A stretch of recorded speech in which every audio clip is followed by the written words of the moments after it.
Hi everybody, it's Mrs. Baker and I'm going over our assignment for today where we are going to learn about Beowulf. Woo!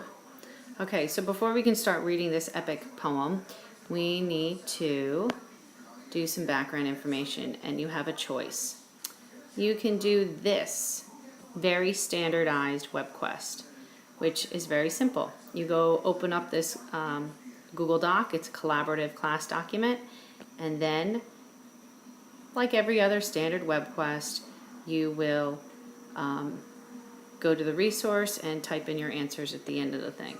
And there's a lot of places for you to go to get your answers. Now this is kind of like standard old thing. We want to know exactly the information. There's only one right answer. But what if we did something different? What if we didn't focus on the questions? And what if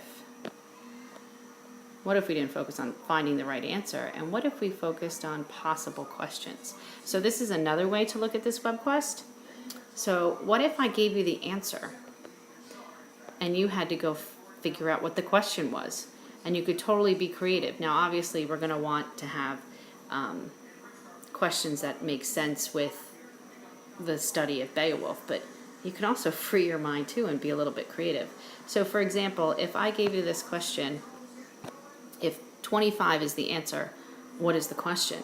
You could come up with a whole bunch of possible responses. You could do, very standard, boring, what is the sum of 20 plus 5? Or you could do something nerdy or off the wall. What is the number of books about the Odyssey that Mrs. Baker owns? Oh, 25.